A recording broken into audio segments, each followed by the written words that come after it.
Hey, what's up, everybody? This is Trent Deersmid from the Bright Ideas Podcast. Thank you so much for joining me today.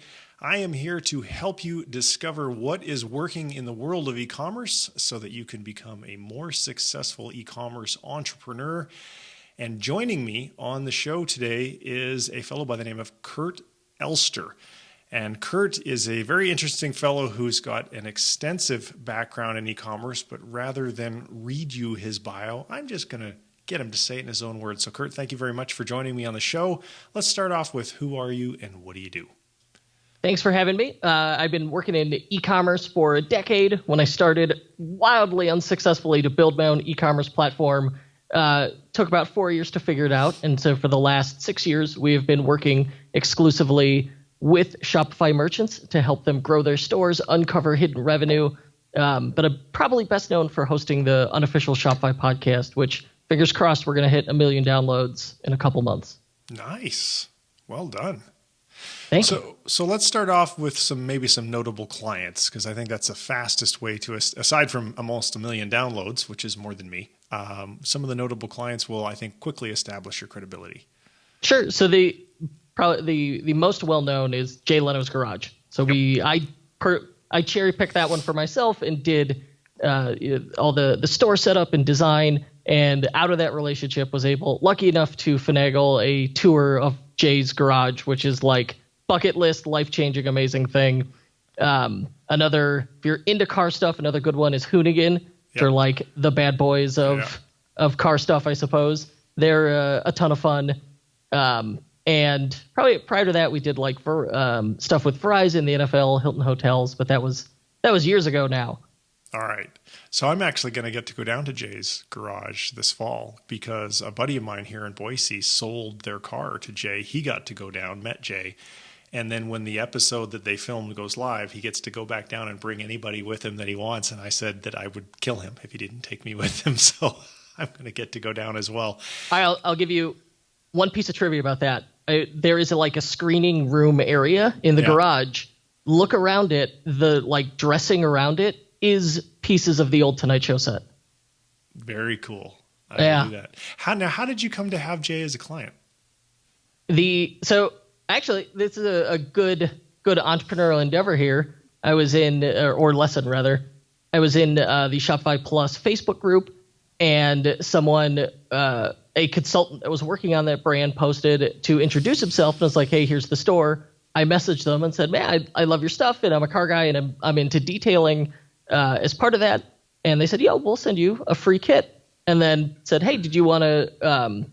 I said, "Hey, did you want to talk about your store? I've got some ideas." And the relationship just grew from there. Very nice. Well, that would have been a very cool client to have. So that aside, let's talk about strategy. First off, where are you seeing the biggest opportunity in e-commerce today if an entrepreneur aspires to build $1 million or more, $1 million plus store and by creating their own brand of some kind? Well, and I think in one way you answered the question, they have to build their own brand. So there's this fundamental mindset difference that happens. You've got people who they want to build some get-rich-quick scheme, right? It's like, I'm going to have overnight success. And they're always like drop shipping and you're just selling weird commodity goods. The way to identify those as bad opportunities is if you look at the store and go, this is a vending machine. There's nothing beyond just this one-time transactional relationship. And if that's the case, you're going to struggle to differentiate yourself. So you're going to struggle to be successful. And then even if you are successful, you will eventually get eaten alive by Amazon because you're not bringing anything more to the table for the customer. I think the brands that have survived that do really well look to build long-term durability in that brand by, number one, respecting your customer, building trust with that customer, and providing something that makes your brand more than just that proverbial vending machine. So can you give me an example? Sure. So I think personal branding or celebrity endorsement, those are probably two sides of the same coin. That's a big one. Some of the most successful brands I've seen are all have like a cult of personality behind them. I mean, even think about Apple. Like when Steve Jobs was at the helm, everybody just assumed that guy was like the paragon of industrial design magnificence. And it was because of his personality. Apple had that personal branding. So it's like kind of a really big, huge example, but something smaller. Jay Leno's Garage, of course, we've got that celebrity endorsement. Kylie Jenner is always one they hold up on any Shopify event is like this huge, massive brand that's been successful. But really, it's like realistically, they're just selling makeup, but it's because she is a part of it and she's the one promoting it that makes it successful. But okay, maybe you're like, yeah, but I can't get Jay Leno or Kylie Jenner to my brand. Fine, okay. If you want to go that celebrity endorsement route, certainly partnerships with celebrities are easier than you'd think, so long as you could be in the right place at the right time to get a hold of them. But all right, that aside, if you are passionate about the brand or the product, whatever it is, and you put your face to it and you can communicate that enthusiasm, well, people want to engage with other people, not brands. No one like has strong feelings about the bullseye logo at Target, right? Mm-hmm. But they do engage with other people. So a great example is BombTech Golf. Just this tremendous Shopify store, not like an amazing design, but just a guy named Tyler Sully Sullivan who is into golf, wanted to realize the markup on golf clubs was wild, started manufacturing his own golf clubs and talking about it and like working in public, blogging about it and talking about it on forums and posting YouTube videos, and then started selling it on a Shopify store that now I talked to him recently. He's doing the proverbial 4-hour work week where he's got like he works from home. The entire thing is outsourced, like virtual assistant type labor, fulfilled by someone else. And it's a 7-figure store now on Shopify. That's incredible. Yeah. Like, and he wasn't anyone before then, but other people in that niche recognized the enthusiasm and liked him and what he was doing, and that's why they buy. So do you know the story well enough that we can go in the weeds a little bit on his site, on his story? I could try. Okay. So you mentioned he's designed and manufactured his own clubs. Like at what point did he start building the audience? Good question. So it started, I think it was born out of forums. So he started just participating and being active in the community. And I think that's step one, is just be out there. Because there's a big difference between a guy who shows up in a community with something to sell, like they're going to get torn apart, versus someone who's respected in the community and then starts talking about, hey, maybe we should manufacture our own thing, like as a community effort, and then making it available. That kind of person now has their attention, their respect, and is already way ahead of the competition because they're talking to their customer. Like that's such a valuable thing to be able to talk directly to the customer and have that feedback loop going. So that's where he started. And then what he said really stepped it up was switching to video, where like there were just videos of him. He just filmed himself with a phone in his backyard of him like testing and tuning the product, like just doing the golf swing. And that's really, I remember him saying that's what was like a big inflection point, was switching to video as part of that communication. Yeah, I'll bet. So people who want to know more about that, I would encourage you to go check out his YouTube channel and try and identify, and maybe I could even have him on the show. So if you want to make an introduction, that'd be wonderful. I'll write it down right now. Okay. So I was listening to an interview yesterday with Ezra Firestone, and one of the comments that stuck with me was 75% of the customers that come to your store, they're never coming back. Do you agree? Yes. Okay, so you agree. Yes. With the return customer rate, if you had a 25% return customer rate, we'd say, you know what? That's pretty good. That's not bad at all. If it's under 20%, we're like, yeah, that's not great. If you got to a 40% return customer rate, we'd say that's amazing. You're doing something extraordinarily right. Mm-hmm. So what are some of the things that one can do extraordinarily right to try and drive up that customer return rate? So obviously the big advantage with that return customer rate is you're extending customer lifetime value. That's the goal, right? Yeah. For you as the merchant. but it's got to be a two-way street. You need to provide value and support to that customer to get that lifetime value. The number one way to do it, if you're not messing with it yet, is email marketing automation. There is nothing better than email marketing automation to bring people back to the site. It lets you provide. So number one, like when they make that first purchase, there's some excitement that happens. You want to keep that conversation and that excitement going after they've made the first purchase. So like a traditional store or like Amazon, we make a purchase, we get our order receipt, shipping notification, and then 2 weeks later, hey, write a review and we're done. That's it. Oh, yeah. Well, why not send more email, right? So number one, like when you have your own brand and you're selling direct to consumer, we could segment people. So brand new customers made their first time purchase. We could send them a little personalized thank you note. Hey, saw you made your first purchase in our store. Really appreciate it. You're what makes us great. And hey, if you have any questions at all, just hit reply to this email. And then you have it go to like a support ticketing software to make sure it doesn't slip through the cracks. Mm-hmm. And then they've got in their order receipt, 90% of people are going to open the order receipt. It's like a weird thing we all do. It's just to make sure to ease our worry that, hey, I ordered the right thing, right? And when you open that order receipt, there's a great opportunity. You can include upsells in that email. And ideally, you want to do it based on the product they bought. But like, oh, they bought a digital camera. Hey, did you want to buy this tripod, this memory card? Include that kind of stuff in the order confirmation email. And you can even go a step further if your margin support it and say, you want to make your second purchase right now, here's a coupon code for 10%, 15% off your next purchase. Because in that moment, that's when they're most likely to make a second purchase, is right after the first one. Yeah. What are some of the things that you can do to increase customer LTV? So, well, that email marketing automation idea, you can keep it going. And you have to do more than just being always selling to them. Mm-hmm. So it's got to, like, you need to be providing value to them if they're going to ask, if you're going to then ask them for their money again. So one like of video content? Yes. Well, actually, here, a great example. This guy, Jake Starr, Recycled Firefighter, he makes wallets out of recycled fire hose.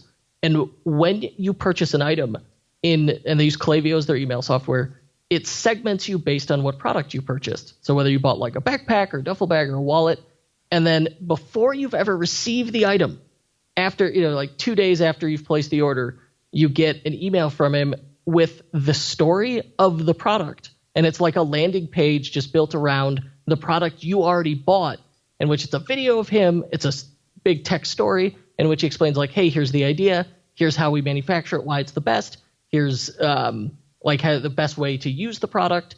Here's some suggestions. And then that way, when the person gets the product, you have preempted any weird like technical support service issue they may have had. You also and they've got that story rattling around in their head. So now they've got a better appreciation of it. And the next time they pull out their wallet and somebody goes, oh, that's a nice wallet, they'll go, oh, yeah, it's by this guy, Jake, at Recycled Firefighter. And then they know the whole story about how this product came to be. So you can really juice that word of mouth and help build that relationship just by sending this email that is not directly selling, but just trying to build that relationship. And then you could also take it as, like, let's say you've got you sell apparel. Well, like returns, exchanges, sizing is a big problem for fashion and apparel. I made a purchase from, I think it was outdoorvoices.com, and they preemptively sent an email with their return process before I ever got the product, because they're like, hey, when you get it, you're like, hey, it's on its way. And when you get it, if you've got any issues with the sizing, here's how to exchange it. So they were proactive in those customer support issues. So like no one can have a bad experience when you're preempting it like that. So I think that's, as soon as they have a bad experience, you've lost them. You're not going to be able to get a repeat purchase. So focusing on that customer experience, that customer support is as important as doing those direct upsells.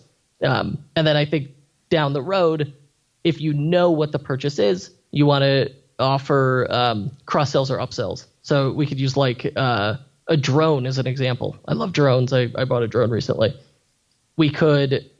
No one has emailed me and gone, hey, you could hey, enjoying your drone, here's some accessories other people with the same one bought and enjoyed. So that way you're improving the experience, you're extending it. Or then, so they could do that, say like 4 weeks after I made the purchase. and then they could wait a year. And on like it depends on the product, but we'll say in this case, they could email me on my purchase anniversary and say, hey, have you been enjoying your drone? Would you want to upgrade to this one? And then offer me a way like something much more expensive that I'm now much more likely to buy as a result of having the experience with the product and trusting the brand. Yep. And all this, like none of this stuff is difficult. It's just a matter of thinking it up and implementing that segmentation and automation in your email software. So I don't think there's an e-commerce entrepreneur on the planet who doesn't worry about getting Amazoned. And so they're always trying to figure out ways, some of which we've already been talking about, to keep the beast at bay, so to speak. What are some of when your clients come to you and say, hey, I want to make sure that I'm not losing to Amazon, I'm not going to get crushed by Amazon, that I've got a sustainable business in the long term, and they're asking for help, what are some of the pieces of advice that you give them? So I think everything we've discussed is already important. Having like personal branding, number one, helps. And second, having that great customer experience. But you could take that a step further and start trying to fill in the things that Amazon doesn't have, right? So there's no like loyalty or rewards program that Amazon has. That's such an easy value add to do on your own website. So like that's an easy service win right there. Let me interrupt there. Sure. Sure. Are there Shopify plugins or extensions, whatever the right word, apps that make implementing a loyalty program really easy to do? Oh, yes. My favorite right now, just absolutely tremendous, is smile.io. It makes it incredibly easy to implement and then is extremely configurable. So you could set up, you could set like, all right, you're going to get X number of points per purchase, per dollar spent. You could redeem X number of points for this dollar value in this way. And then they also add events to it so they can, or actions. So you could be like, hey, on your birthday, you're going to get X points, or on, for liking us on Facebook, we'll give you X points. So it's really a both powerful and easy to use rewards program. Okay. Smile. And for anyone who's driving and listening to this, all of these URLs, every tool that we mention, all the key stuff is going to be in the show notes. And you'll be able to get to those show notes by going to brightideas.co/260. And hopefully, I don't end up changing this and having a different episode number, but I'm pretty darn confident it's going to be 260, and you'll be able to get links to everything there. All right, so far 2 tools, Klaviyo for email, Smile for customer loyalty. So I kind of interrupted you. You got to talking about customer loyalty, and then what are some other ways to help combat the Amazon? Well, so I think 2 things. One, Amazon's not amazing at customization. So there is some limited effort in there. If you have a product where you can add personalization to it, that is going to help you in general, but also let you provide a different and better experience than Amazon. So an easy app to do it is bold product options that really lets you, like, people can upload art to print on something, or you could do all manner of configuration of options. But not everyone's going to be able to customize products. But I would consider that one. Let me jump in. Remember where you're at, because I want to jump in and share a quick story. So I was at eCommerce Fuel Live in New Orleans a couple of weeks ago, and there was a woman there who had started a brand of wooden watches, and she'd scaled it to $20 million in 4 scant years, and all of it, customization was a huge part of her value prop. So if you're listening and you're wondering, well, gosh, does customization work? I would say, based upon her experience, that absolutely it is one of the things that you should consider doing. Yes, and implementing on the site's not the hard part. It's like, in your fulfillment process, can you handle it? Yeah. If you have that unfair advantage where you can fulfill customized products, then absolutely figure it out on the website. That's going to be the easy part of it. I would say the other struggle that Amazon has is their catalog is massive, which means filtering through it can be tough, and they're entirely dependent on that keyword search. So all Amazon experiences are driven by keywords, including using Alexa with voice search. So what you could do is just try and build, number one, a better, easier navigation system. So if you've got like fancy mega menus, already in a limited catalog, your life is going to get easier. But think about it depends on your vertical, but think about like auto parts. So trying to buy auto parts on Amazon has and it still is a terrible experience. Yeah. They're really not very good at it. Whereas if you could build, on your own site, you can build a vehicle selector. It's like, all right, your make model, and then it goes, this is the product you're looking for. Oh my gosh. Now I'm always going to go with that over Amazon, where I'm like, I'm really not sure if this is right. I'm not sure, none of this makes sense. Look for those holes in the Amazon experience. Just like, can I make it easier to find? And the reason being is what we found. Once someone lands on your homepage, the faster you can get them to a product the first time, not even necessarily the right product, just something close. That's the difference. It's like walking past a store versus walking into a store. If you can just make it easy enough to start navigating through the product catalog, you're significantly more likely to make a sale. And that makes sense. Can't buy what you can't find. All right, let's talk a little bit about apps, because that is one of the things I think that makes the Shopify platform so incredibly popular. Is they've got a tremendous ecosystem of apps. What are some of your favorites? Okay, so we mentioned Smile is really good, but one I demoed recently and am totally blown away by is Retention Rocket. So certainly you have gotten abandoned cart emails before, right? Yep. Retention Rocket takes it to the next level. It's abandoned cart text messages. So in Shopify, the first page of the checkout, it's like, put in your phone number, click next. And then there's a checkbox at the bottom that says, check here, and we have it by default. Check here to get emails, marketing communications. They add a second one that says, and let us contact you by phone. Mm-hmm. And it then, an hour after you've abandoned your cart, you get a text message with an MMS link straight back to the checkout with a coupon code already applied that says, hey, if you have any questions, reply to this text message, type stop to opt out, and here's the link to go back to your purchase, now 10% less. This thing prints money. It's so cool. Yeah, I'll bet. And it does it there's other features in there. Once you have that, just like your email list, once you have your text messaging list, you could send broadcast communications to people. But I think the magic is just in that there's so much revenue you can recover by having these different, more novel abandoned cart strategies. Because at this point, we're all starting to get used to those abandoned cart emails. Yep. All right. So what are some of the other apps that you really like? The two others I really like. Number one, Privy. Privy is a pop-up builder. And pop-ups are so important. They're critical to your email marketing strategy. And having them be beautiful and flexible is nice. So a good pop-up strategy I like to go with is when they land on the site, not immediately, but when they scroll, we know they're engaged. So when they hit the 50% scroll mark, all right, let's pop up a welcome offer where we go, hey, sign up for our newsletter and we'll give you a code immediately. And it could be 10, 15, 20% off. You can also do it. So that's number one, I want that welcome offer on scroll.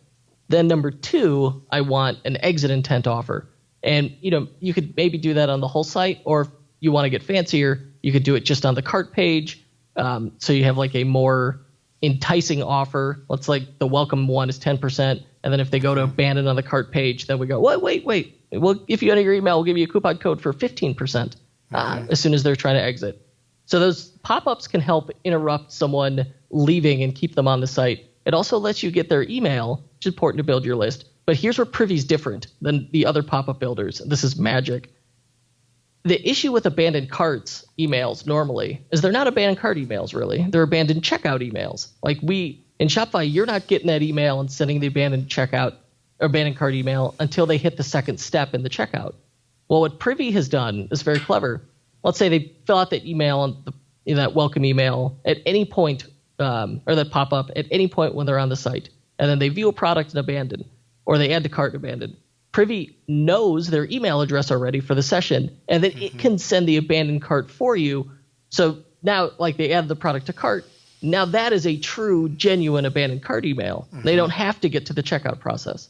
Mm-hmm. So I think that one, because there's a lot of pop-up builders. So that's how that one differentiates itself and became my favorite and my winner. Okay. And then the third, all right, a little different than an app. We're going to go with a service, Hotjar. Hotjar provides heat maps. Yep. And that's what's so cool, like having your own website, you could see how people are using it. And that's one of the interesting things about design that merchants sometimes miss is, hey, there's how you use your site. And then there's the way you think your users use your site. But until you've watched someone use it or watched a screen recording or looked at heat map data, you really don't know how they're actually using the site. And the magic of Hotjar, it's inexpensive. It works really well. So you can use it to fine-tune the page by figuring out, okay, here are the elements people aren't clicking, so maybe we should get rid of those. We could declutter the site. Here are the elements people are clicking that don't do anything. All right, maybe we need to reconsider that, make it clickable or get rid of it. And here's the stuff people are clicking on the most. Okay, we should make that like the primary prominent elements. But then so heat maps are powerful on their own. But my favorite super cool feature that Hotjar does is exit intent polls. So say that again. We've got a little similar bit of to like the. Sorry to cut you off. We've had a little bit of an internet burp, so just go ahead and say that again. My favorite feature in Hotjar isn't the heat maps; it's exit intent polls. Okay. So let's say someone's on a product page, and we could say only show this poll if the URL contains /products. So they're on a product page, and they go to exit. Then we pop up a window that says, hey, if you didn't make a purchase today, what was it that stopped you? Now you're going to have a way to finally, when people are abandoning your site, they're fleeing, running from your site, you have no idea why, you're tearing your hair out, you're making all these wild guesses. Why don't we just ask them? And that's what this exit intent poll lets us do. So very quickly, depending on how much traffic you have to your product pages, you can have a spreadsheet of genuine answers to why they didn't buy. Well, now you look for trends and you could figure out, okay, here are the objections, here are the issues. So maybe it's just some unanswered question you didn't know people had because they didn't ask. So you could update your product descriptions or update your headlines. And now suddenly, conversion rates are going to start going up. Or there's like some technical issue that you had no idea. And then to take that, add lifetime value to the experience, to improve that customer experience, you can have a second question and just go, if you want an answer to your question, just enter your email. And then some people who have issues will enter their email, and then you can reach out to them to resolve it. So earlier we talked about the importance of increasing customer lifetime value. Equally, if not more important, is increasing average order value. Are there specific apps or tactics that you've seen to be extremely effective? I mean, I think upsell, okay, great, but the implementation of the word upsell can go wildly wrong, or they can get it right. So what thoughts do you have on that? Yeah, and I'm glad you asked. So with upsells and cross-sells, the trick is to, number one, make them relevant, and then number two, have them happen at the right time. And there's more than one way to do it. But I would say in Shopify, under analytics, there's a report you can run called in-cart analysis. And it will just flat out tell you, hey, here's stuff that people are statistically likely to add to cart together. So you literally have Shopify giving you a report of these are things you should cross-sell. Or there's a free app called Bold Brain that will go a little deeper, run a similar analysis, and then come back and go, all right, here are cross-sell opportunities, here are bundle opportunities. They give you a more in-depth report. And that's so cool because the app's free to get that reporting data, Bold Brain. And then for actually making these offers to people, there's more than one way to do it. So I read an interesting report from Baymard Institute, who does user research. And they said, if you want to improve user experience, make sure you add on the page what's included, what accessories are included with whatever thing you're selling. So it's clear what they're getting. You could use your product description to do the cross-sells by saying, here's what's not included, but customers have purchased, and then put the links to the items right there. That's like the most basic, easy way to do it. I don't need apps. I don't need to program anything. Make links in a product description. But certainly, we may want to go fancier than that. So the matching app Bold Product Upsell will let you make those same offers when someone adds to cart or when they click go to checkout. And then if you want to get really fancy, and this has the highest success rate, is doing making those offers post-purchase. And you mentioned Ezra Firestone earlier. His company Zipify has a Shopify app that does this called One Click Upsell. So you could do like the ClickFunnels style experience where after they purchase, then you could do in that moment, you could say, hey, did you want to add this to the order? And now they don't really have to make a second purchase. They could just say add, and it gets added to the purchase they've already made. So like there's no risk of screwing anything up and losing the deal because you made too many offers. But then it also it's fancy. It supports like upsells and downsells. So if they add the first one, you go, oh, do you also want to get this one? Or if they say no to that one, oh, maybe here's like a lesser expensive option, which is always fancy and nice if you want to go down that road. The other way to do it would be bundles. So not necessarily like cross-selling after the fact, but doing it up front where you offer, hey, here's our digital camera, or here's like the digital camera shoot more bundle where you get a backpack and an extra set of batteries. So just kind of preempt it, and then you can link to that on the product page of the core product as well. Okay. So let's talk a little bit about unique ways or clever ways to drive traffic to stores. So everyone and their dog is buying Facebook ads. Of course. I've heard people finding success on, I think Ezra was actually talking about LinkedIn being just like the cheapest clicks around these days, maybe more of a B2B. I'm not entirely sure. There's YouTube, there's Instagram, there's all sorts of ways to go ahead and acquire traffic. But let's talk about, if anything comes to mind, if you can think of examples, clever ways or unique ways that people are succeeding with. Well, we'll start with, you brought up Facebook ads, and certainly I think that's probably like the number one way everybody's driving traffic these days, but they're getting more and more expensive unless you're doing remarketing, right? You just remarket, you show ads to people who visited your site.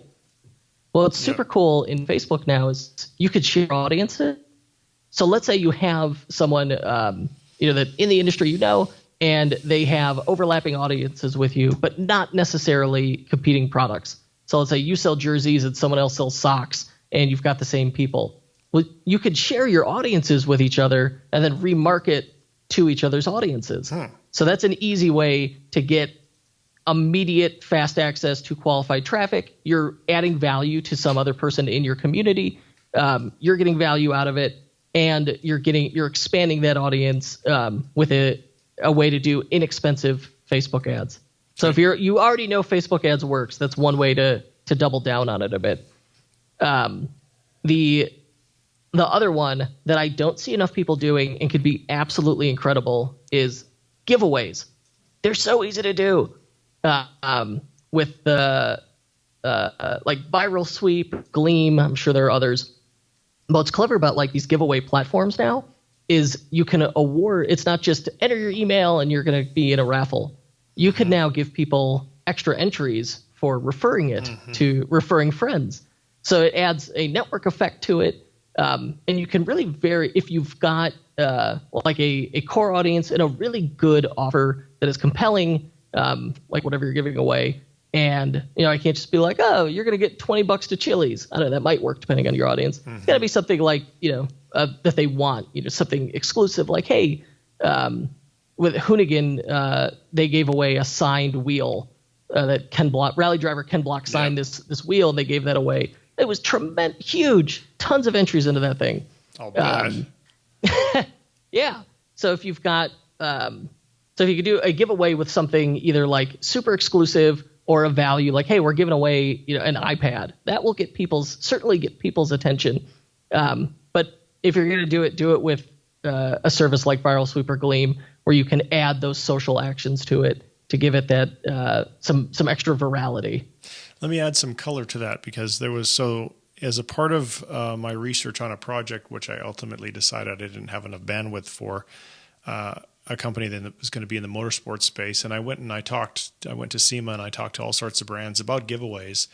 And one of the things, and I forget which brand told me about it, but we went a ways down the road. So I was able to line up a number of sponsors for a given giveaway. And rather than to get them to contribute product, ideally what you were looking for is to get them to contribute experiences that would not be otherwise easy to obtain, but really didn't cost that brand any money. For example, there was a company that was Miller Welding Equipment.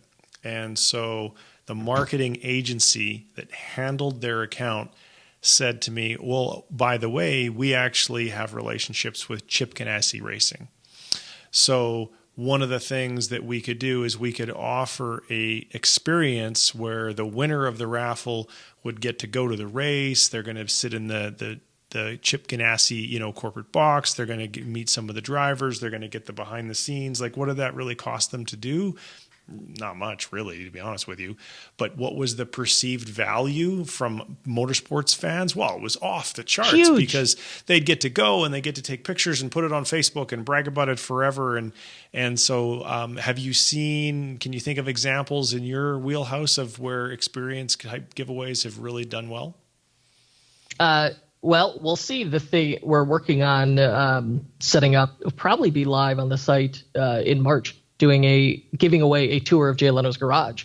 And that's it speaks to exactly what you just described. Okay.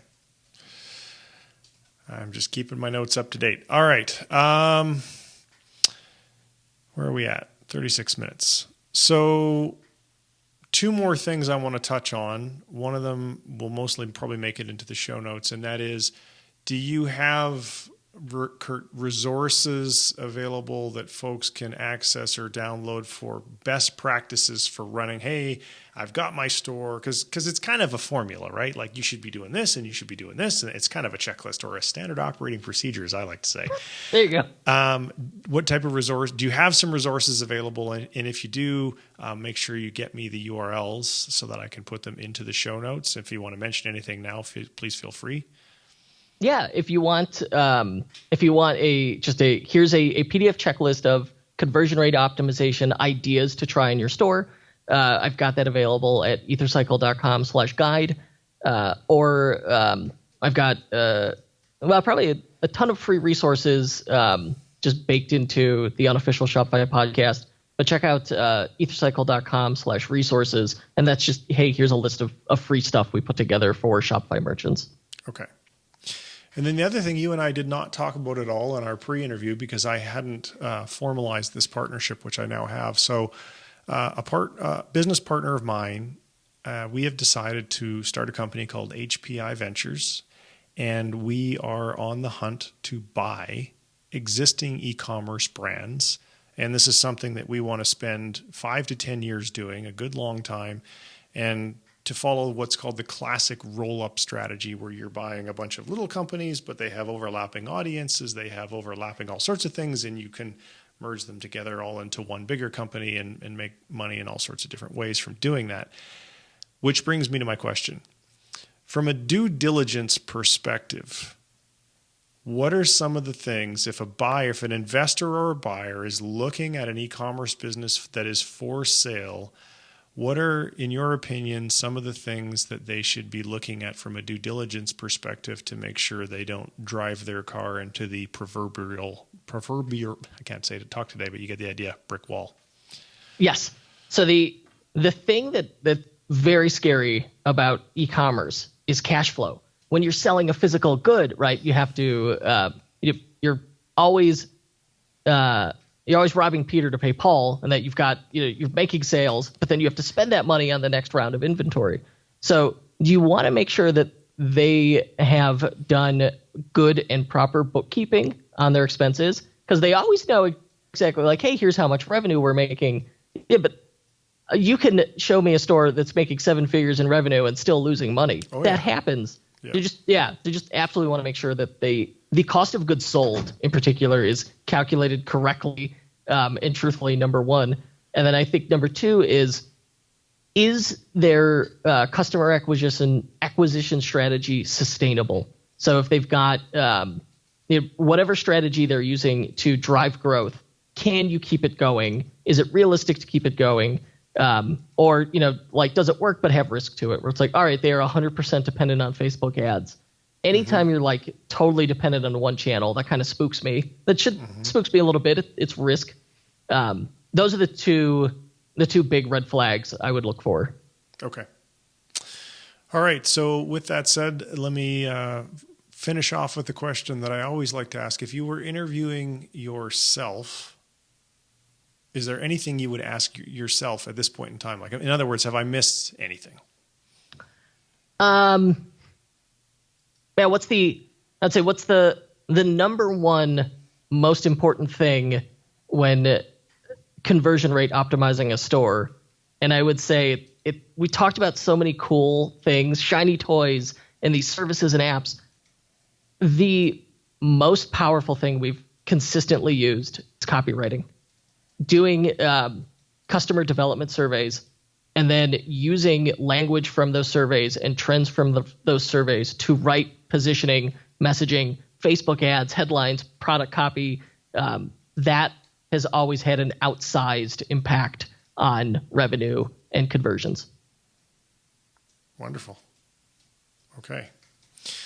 Well, Kurt, I want to thank you very much for taking some time to be on the show. It was a pleasure to have you here. And folks, if you want to know more about Kurt, I'm guessing ethercycle.com is the best place to go and do that. Or Google me, Kurt Elster, kurtelster.com. You sign up for my newsletter and send me a thoughtful question, because that's my real email. I will send you a thoughtful answer. All right. Thanks so much. Thank you.